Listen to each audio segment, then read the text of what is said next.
لوگوں، اے دیش واسیوں، اے دیش کے ہندو بھائیوں، اے دیش کے مسلمانوں، وہ دن تم بھول گئے کہ جب اس دیش میں کرونا کے زمانے میں کچھ لوگ تھالی بجا رہے تھے تو وہ ہم ہیں جو تھالی سجا رہے تھے، بھوکوں کو کھانا کھلا رہے تھے۔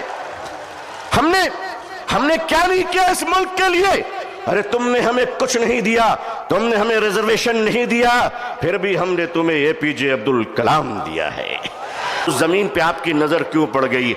ہم جانتے ہیں مہاشے کیوں پڑی ہے، اس لیے کہ اب راجہ دیش نہیں چلا رہا ہے، اب راجہ ریئل اسٹیٹ کا کاروبار کر رہا ہے۔ لیکن معاف کیجئے گا، یہ وقف کی زمینیں آج ہمارے ماننی پردھان منتری جی، اللہ ان کو لمبی عمر عطا فرمائے، اللہ ان کو اچھی صحت دے، اللہ ان کو صحیح سوجھ بوجھ عطا فرمائے، اللہ ان کا گھر بسا دے، آمین۔ آج آپ کہتے ہیں کہ ہم ختم کر کے رہیں گے، ٹھیک ہے، اگر لوک تنتر پہ شکتی تنتر کا اہنکار چلے گا تو میں بھی اپنے بزرگوں کی جوتیوں میں بیٹھ کر کہہ دینا چاہتا ہوں کہ حضرت اب ہم عدالت کے دروازوں پہ بھیک نہیں مانگیں گے، اب یہ کہہ دیں گے کہ اگر سنسد تمہاری ہے تو سڑک ہماری ہے۔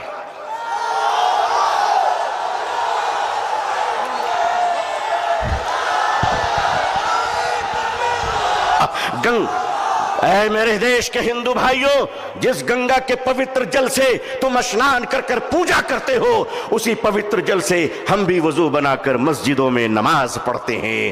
خوش رہیے۔ سامعین اعظام، عمائدین کرناٹکا، یہ جو آج اس میدان میں سروں کا امٹتا ہوا سیلاب ہے، وہ اپنے نوکریوں کی تلاش میں یہاں نہیں آیا ہے بلکہ غلام مصطفیٰ بن کر آیا ہے صلی اللہ علیہ وسلم۔ اسلام کی تاریخ بڑی عجیب تاریخ ہے۔ جب یہ اسلام چلا اور آگے بڑھا تو دار ارقم میں مٹھی بھر مسلمان تھے۔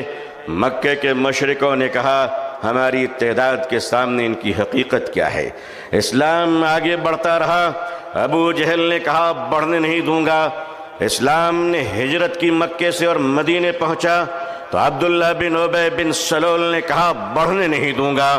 اسلام آگے بڑھتا رہا، یمن گیا، شام گیا، قیصر و کسریٰ کے سلطنت میں اسلام داخل ہو گیا۔ ظالم کہتا رہا آگے بڑھنے نہیں دوں گا۔ تاتاریوں کے ظلم کی داستان یہ کہتی ہے کہ انہوں نے سروں کے مینارے بنائے تھے اور کہا تھا کہ اسلام کو ہم نے مٹا دیا۔ دنیا کے ظالموں نے یہ فیصلہ کیا تھا کہ اسلام کے چراغ